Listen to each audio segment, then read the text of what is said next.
Is dilations. So when you think of the word dilation, chances are your mind goes to your eye doctor's office when you probably last had your eyes dilated. Okay, the optometrist puts drops in your eyes, and those drops in your eyes make the pupil expand so that the optometrist can see to the back of your eye, see if there's any problems with it. Okay, you probably have learned this in your middle school math. Okay, maybe algebra 1, but probably middle school math.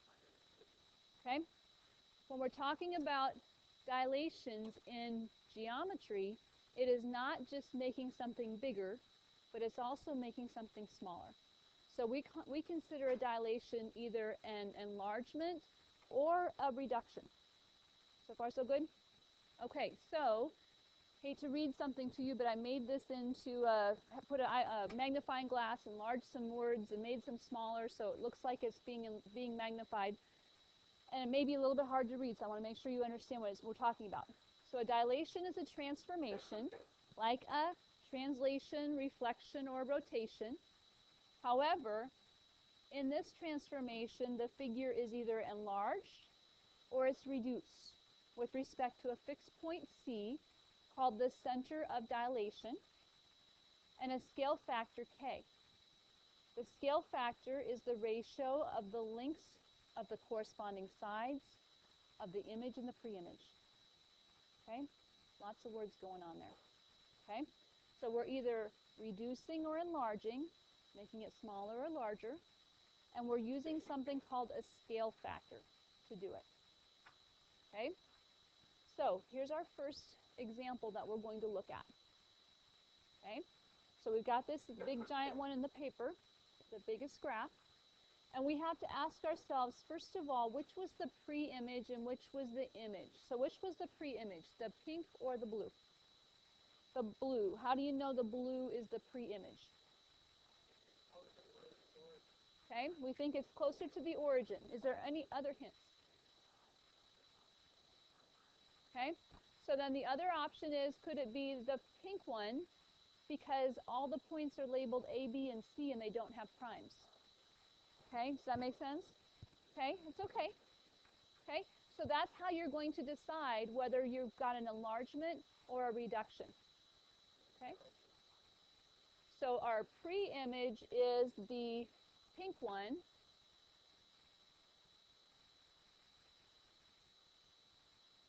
That's what we started with, and the blue one is the image.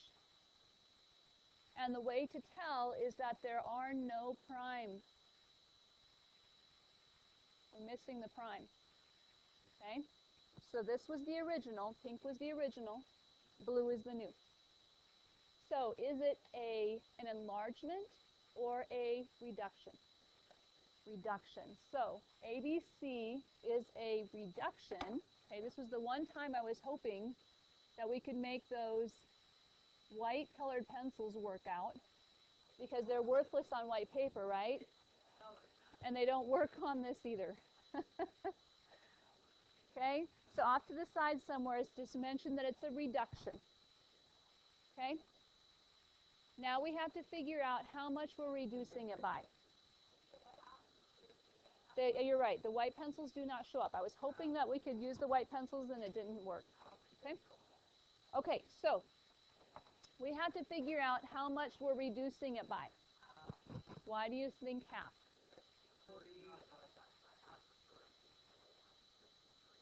Half of 6 is 3, half of 1 is a half.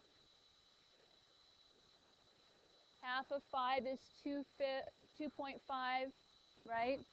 Half of 6 is 3, half of 4 is 2.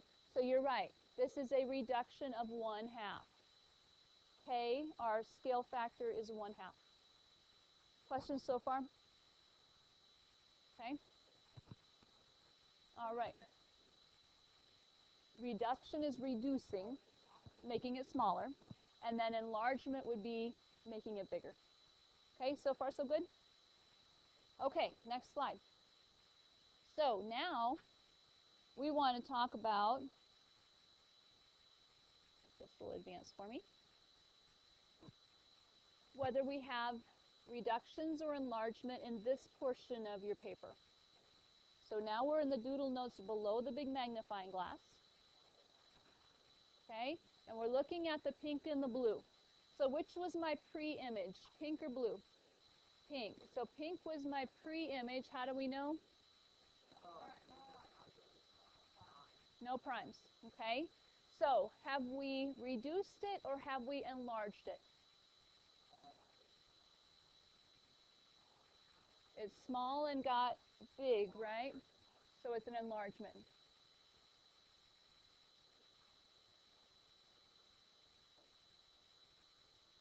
Okay, so this is an enlargement. Okay, so we've enlarged it. So now, how are we going to figure out how much we've enlarged it by? Good, look at those points. So let's pick on point C. Point C is -3, 2. Okay, C prime is -9, 6. So what happened to it? We think it might be tripling. Okay, we think our scale factor is 3 times as big. Okay, let's check and be sure. Okay, we think it's an enlargement with a scale factor of 3.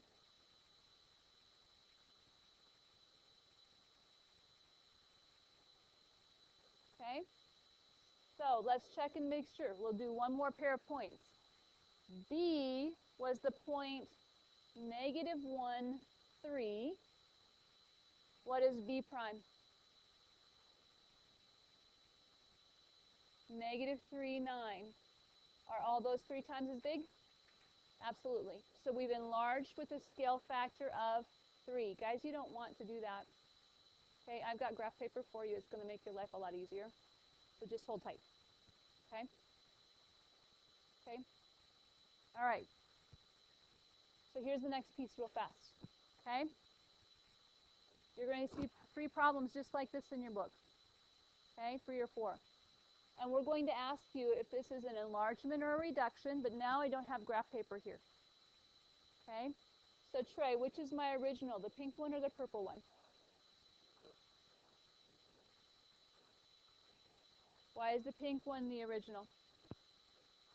The prime is in the purple, right? Okay, so this is my original, my pre-image. Okay, it's okay. So are we reducing or enlarging? Enlarging. Okay, so when we're enlarging, do we want the small number on top or the large number on top? Large. So we take 12 divided by 3, and 12 divided by 3 reduces to 4. This one is 4 times as big. K is 4. Make sense? Okay? That's our scale factor. We like to use the letter K for whatever reason. Okay? So we do this in real life, don't we? When we make blueprints, when we make maps, right? We don't make life-size maps or life-size blueprints, right? That would be crazy. Could you imagine trying to haul around the whole big roll of paper that big? Okay? So we have to use scale factors all the time. If we're reducing it, we put the small number on top. And then we simplify. Okay? Make sense? Okay, here comes the next piece. All right, so the key thing, you've already figured it out. Okay? You've already found out that if you want to know what the new points are, that we take that scale factor and we just multiply them by the original points. Both the x and the y get multiplied by k. Make sense? Okay? So, if I have to graph triangle RST, R is at 2, 0. Now we're in this box at the bottom left of your paper. So graph 2, 0. And label it R.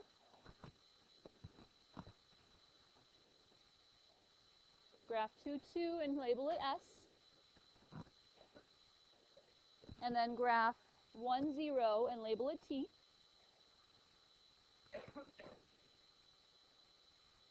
Graph these 3 points for me.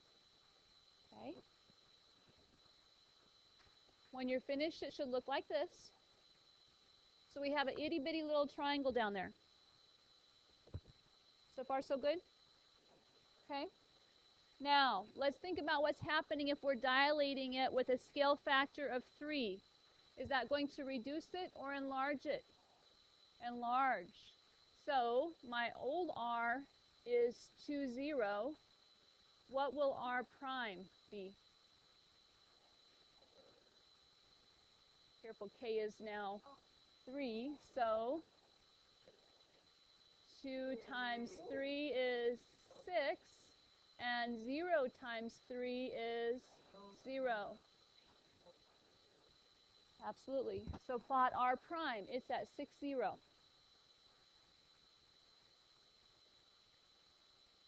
Plot R prime. It's at 6, 0. Okay. You're welcome.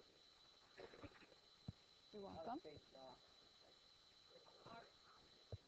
Yep, R prime is 6, 0.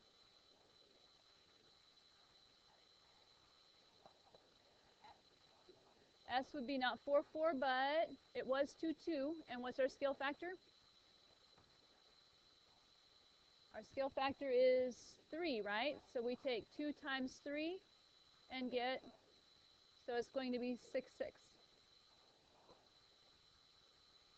So plot 6, 6, and then label that an S prime. Okay? And then T. What was T? 1, 0. So what will T prime be? 3, 0. So plot 3, 0.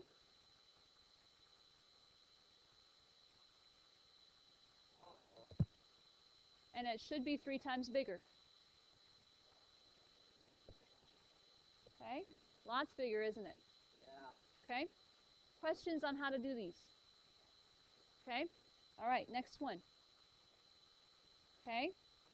Now we want you to do one more. What happens if the scale factor is negative 1/4? We're going to reduce it, shrink it, right? So we're reducing or shrinking it. And what's happening if we have a negative in front, do you think?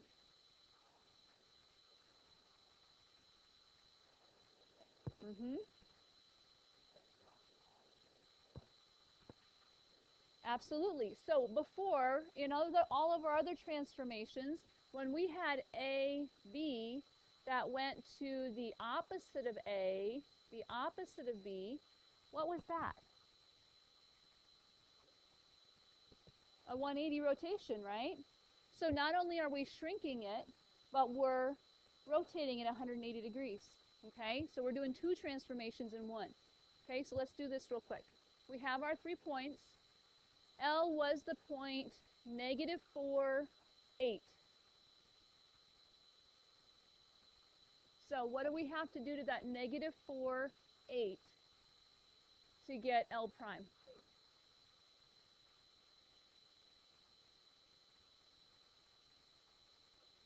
It's like dividing it, isn't it? Because if we're taking it times a negative 1/4, a negative 4 times a negative 1/4 is like dividing 4 by 4, isn't it? And we'll get positive 1, because a negative times a negative is a positive. Okay? 8. We're going to take 8 times that negative 1/4.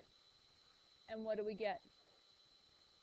8 divided by 4 is 2, and 2 times a negative is negative 2.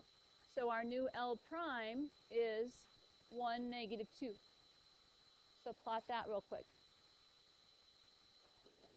That's L prime. Okay, where was M?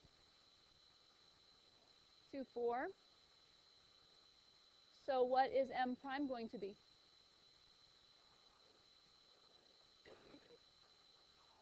Good. A negative 1/2, right? Negative 0.5 because of the negative. And What is negative 1/4 times 4? So a positive or a negative? Negative 1. Okay, so m prime is a negative 1/2, negative 1. Half the way back to negative 1, and then negative 1. So there's m prime. Okay, where's n at right now? 2, negative 2. So what will 1/4, a negative 1/4 times those be? Yep, only negative 1/2, negative 0.5, and a positive 0.5. So 1/2 left and 1/2 up.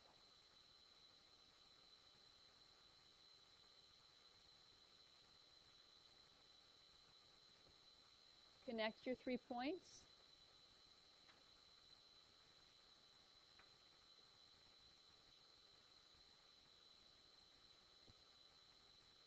Is it the same size as the original? No. Is it the same shape as the original? Yes. So it preserves the shape, not the size. Is it the same orientation as the original? No, because it's been not flipped, but rotated 180 degrees. Make sense? Okay. So we've not only reduced it, but we've rotated it because of that negative that was out in front. Make sense? All right. That's what we're doing today. I have one more quick thing to show you. I didn't put this on your paper because some people don't like spiders.